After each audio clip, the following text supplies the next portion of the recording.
बंदिशें, इन्हें तोड़ पाना आसान नहीं होता। कभी आपने अपने रोकते हैं तो कभी समाज रोकता है, लेकिन कुछ ऐसी भी होती हैं जो इन बंदिशों को तोड़ती हैं, आगे बढ़ती हैं।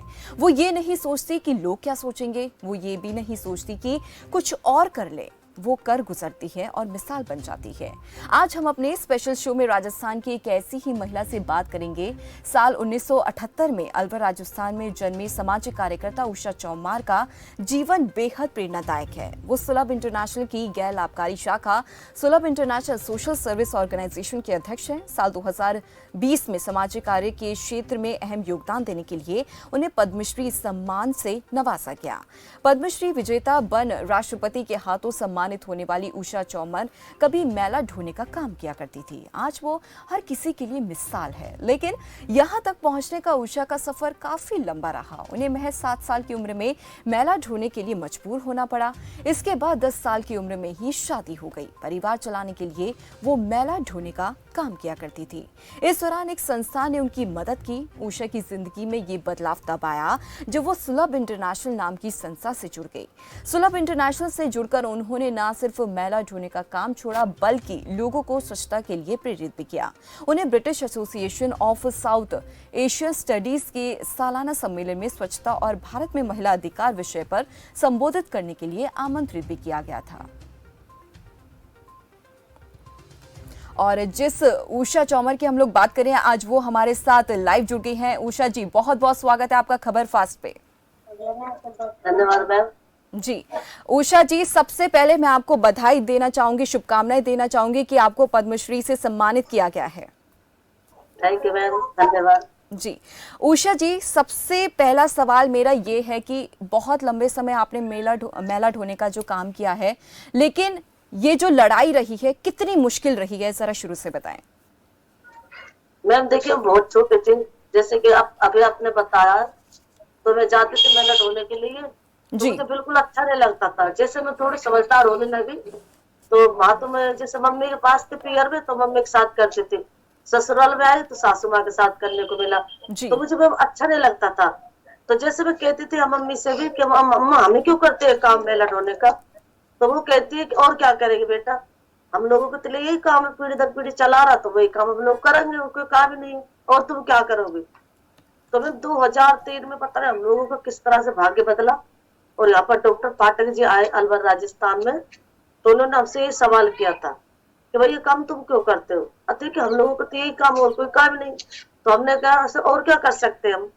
उन्होंने कहा कोई अच्छा काम करने के लिए तो क्या करोगे, अति की तरह गंदा और घिनौना काम कोई करना नहीं चाहता, जिससे सबको नफरत होती है, लेकिन हमारी तो मजबूरी थी, तो वही काम हम कर रहे थे।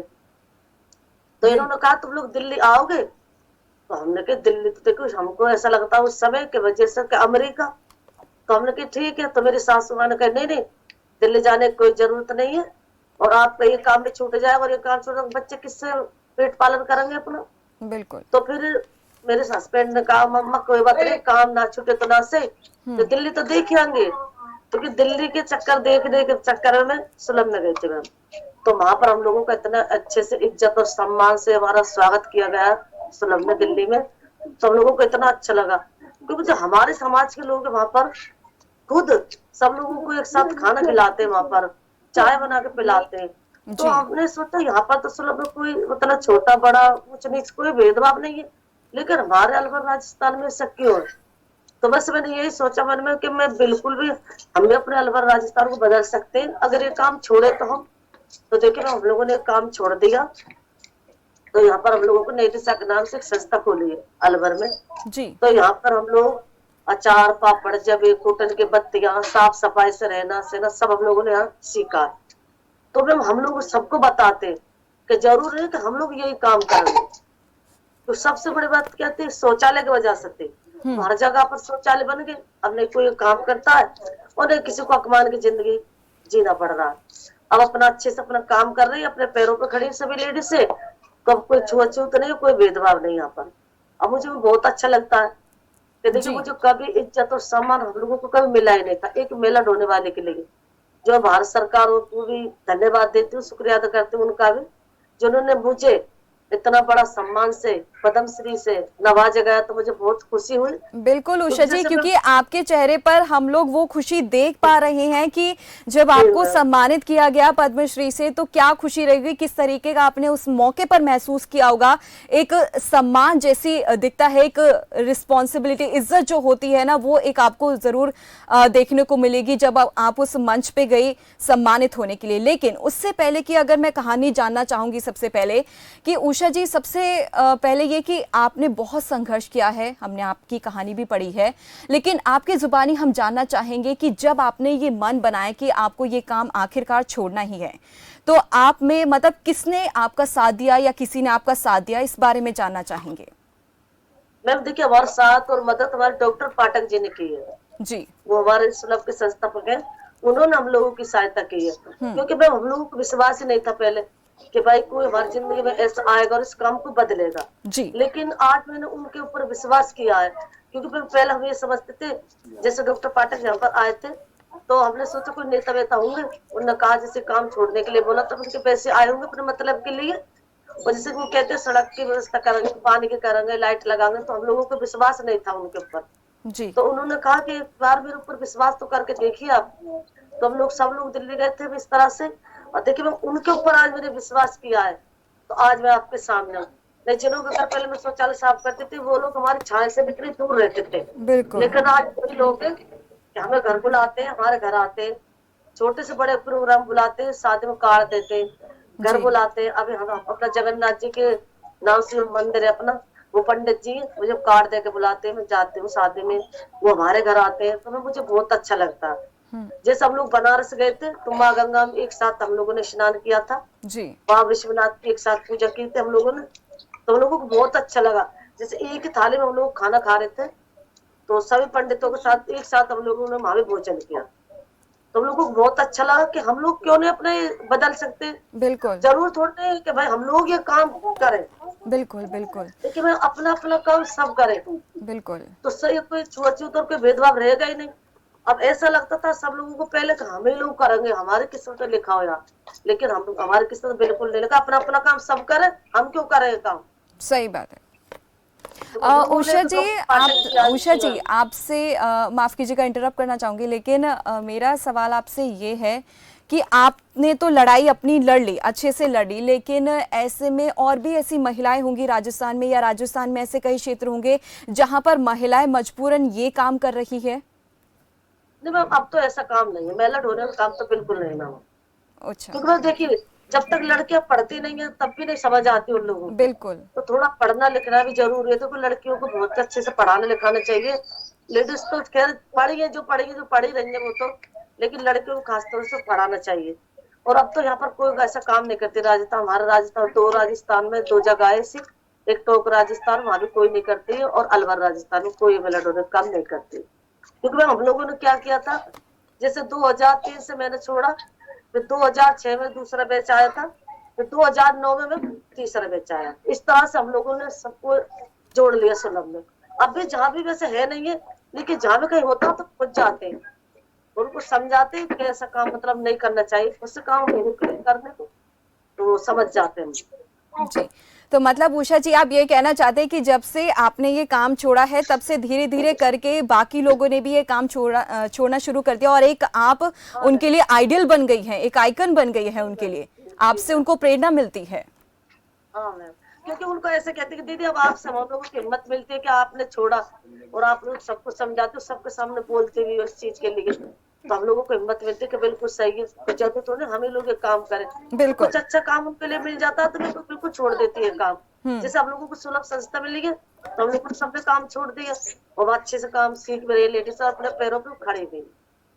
अब वहाँ पर बुटीक खोल रखा हम लोगों ने, पालन का काम करते हैं, लेकिन अच्छे से चल रहा, सिलाई करते हैं। जी। जैसे कि मैं लोग पहले सिलाई जैसे करना जानते, तो वो लोग छुआछूत के कारण, जैसे कि आप इंच टेप से नाप तो हम लोग लेंगे, तो उस कारण से हम लोग को कपड़े भी नहीं देते थे। अब हम लोग सब्जी नहीं बेच सकते छुआछूत के कारण, लेकिन आज है कि वो लोग हम सामान बना रहे हैं, अचार, पापड़, जवे, फोटन की बत्तियां, सब अलवर वाले हम लोग खरीद के खा रहे हैं, पूजा के बत्ते लेके जाते, कपड़े सिलाते, और पार्लर में अपना फेशियल वगैरह कराते। तो मुझे अलवर वालों का भी भाई धन्यवाद देते उन लोगों का, उनका भी पूरा सहयोग है। जी। मुझे बहुत अच्छा लगा जब मुझे पद्मश्री मिला था हाँ जी। तो मेरे घर पर एसपी साहिबा भी आई थी, तो मुझे बहुत खुशी हुई थी। कलेक्टर साहब भी आए थे, वो चाय नाश्ता उन्होंने किया था, तो अच्छा लगा था। मैं कहीं पहले हम लोगों को इतने ऐसी नजर से देखा जाता दूर की से, लेकिन आज के बड़े बड़े लोग हम लोगों के घर आए तो जी। बहुत खुशी होती है इस चीज से कि बहुत अच्छी बात है हमारे लोगों की, क्योंकि अलवर भी बहुत सहयोग करते। तो मैं हर जगह जाती हूँ तो सबको यही समझाती हूँ, लेकिन आपको ऐसा मेला ढोने का काम नहीं करती। जी। उषा जी, आपसे जानना चाहेंगे सबसे पहले कि एनजीओ के बारे में ज़रा आप अपने बताइए कि कितने लोग आपके साथ काम कर रहे हैं, वहाँ के आप अध्यक्ष हैं, तो कितने लोग वहाँ पर काम कर रहे हैं और कितने लोगों के जीवन में बदलाव आया है? देखिए मैम, वैसे देखे तो बहुत सारे लोग हैं, जी। मतलब संस्था तो हमारी बहुत बड़ी है, हाँ जी। लेकिन जो हम लोग यहाँ पर काम करें अलवर में, यहाँ पर 115 लेडीज है जो किसी एनजीओ से जुड़ी हुई है। अच्छा। हाँ जी। जी। और अलवर का टोक में भी है, कम से कम 250-300 लेडीज है टोक में भी है। जी। उषा जी, ये तो हमने आपकी कामयाबी को लेकर बातचीत की है, लेकिन सबसे पहले थोड़ा हम लोग फ्लैशबैक में चले जाते हैं। तो ऐसे में जानना चाहेंगे, जब आपकी शादी हुई तब भी आप ये काम किया करती थी, तो शादी के बाद एक अलग ही जिम्मेदारी आ जाती है, तो वो समय में कितना मुश्किल हो गया आपको ये काम करना या अपने परिवार को उतना सपोर्ट करना? देखिए मैं जब बहुत छोटी थी, जब मेरी शादी हुई थी, बिल्कुल। 10 साल की थी मैं, तो मुझे हाँ तो जी। पता ही नहीं था कि शादी कैसे होती है। तो बिल्कुल 10 बिल्कुल। साल की थी मैं, जैसे बड़े वाली दीदी के साथ मेरी शादी हो गई थी। तो जब मैं यहाँ पर अलवर में आई तो सिर्फ मैं मुझे यही काम जानती थी, मुझे और कोई काम आता ही नहीं था। जैसे कोई और काम करते कुछ आता ही नहीं था, तो मैं कहती और क्या काम करूँ, बस यही काम करने को जानती हूँ और यही सीखती हूँ मैं। तो बस वही काम में मैं लगी रहती थी। जिससे कि हम लोग बाहर निकलते हैं, जी। लेडीज ये समझती है कि हम लोगों का सिर्फ घर में बच्चे इनका पालन पोषण करना है और जैसे अपने पति की सेवा करनी है, बस और कुछ नहीं करना। लेकिन मैं जब बाहर लेडीज से निकलती हूँ तो बहुत कुछ सीखने को मिलता हूँ। बिल्कुल बिल्कुल। तो मैं खुद बाहर जब निकली हूँ तो मुझे बहुत कुछ सीखने को मिला है कि मैं आपके सामने मुझे अध्यक्ष बना गया है, राष्ट्रपति जी सम्मान भी मिला है। तो मैं बाहर में नहीं निकलती तो वो कुछ नहीं ले पाती, लेकिन आज की इज्जत और सम्मान की जिंदगी हम लोग जी रहे हैं तो डॉक्टर पाठक जी की वजह से है, जो लोगों को इतना इज्जत और सम्मान मिला। मोदी जी ने मुझे पुरस्कार दिया था, वो डॉक्टर पाठक जी का ही था। जी। तो वो इतने महान आदमी है, उनकी तो मैं जितनी तारीफ करूँ कम है, क्योंकि सफाई गिर का जो मुझे पुरस्कार मिला था उन्हीं का था। उन्होंने कहा कि उनके हाथों से लेना चाहता हूँ, तो मैंने खुद ने मेरे हाथों से लिया था। जो 80 घाट की सफाई के लिए पुरस्कार मिला था जी। तो मैंने लिया था। तो मुझे बड़ी खुशी हुई थी। देखिए प्रधानमंत्री जी के हाथों से मुझे पुरस्कार मिला, राष्ट्रपति के हाथों से मुझे पुरस्कार मिला। जी। जी। उषा जी, वैसे देखा जाए तो भीमराव अंबेडकर जी जो हैं उन्होंने तरह तरह के ऐसे कानून बनाए गए हैं उनकी तरफ से, और देखा जाए तो हर कदम जो है, हर चीज़, हर कानून जो है वो बनाया गया है भीमराव अंबेडकर की ओर से। लेकिन कहीं ना कहीं आज भी देश में ऐसी कई जगह हैं जिनसे शायद हम लोग वाकिफ़ नहीं है, वहाँ पर भी ये चीज़ें कहीं ना कहीं देखने को मिलते हैं। हम ये नहीं कहेंगे कि मैला ढोने का काम किया जाता है, लेकिन कहीं ना कहीं तरीके से उनको प्रताड़ित किया जाता है। बिल्कुल मैम। देखिए मैं एक बात तो कहना चाहती हूँ, जैसे अम्बेडकर साहब ने कहा था कि भाई सबको पहले तो पढ़ना लिखना बहुत जरूरी है, बिल्कुल, बहुत क्योंकि जब जरूरी है। तक हम लोग ये काम पढ़ लिख के छोड़ सकते हैं उस तरह से हम लोग आगे बढ़ सकते। उन्होंने काफी मेहनत की इस चीज पे, उनकी नहीं कहूँगी, उनका भी पूरा सहयोग है। जैसे गांधी जी का था, उनका भी इस तरह से सहयोग है। उन्होंने हम लोगों के लिए बहुत कुछ किया, उन्होंने भी काफी लड़ाई लड़ी है। तो विदोषों में सही बात है कि ये काम नहीं है सोचूं तो, लेकिन जैसे कि वहां पर कहते हैं काले गोरे से भेद है वहां पर। हाँ जी। जैसे कि वो काले है गोरे है तो उस वजह से भेद है, लेकिन वहां भी उनको समझा सकते थे कि भाई प्रेम से और अच्छी तरह से बात की जाती है, क्योंकि लड़ाई झगड़े से तो ये काम नहीं हो सकता। बिल्कुल। प्यार प्रेम से और अच्छे से समझौता से काम हो सकता है। तो देखिए मैं धीरे धीरे सब समझ जाते हैं इस चीज को। और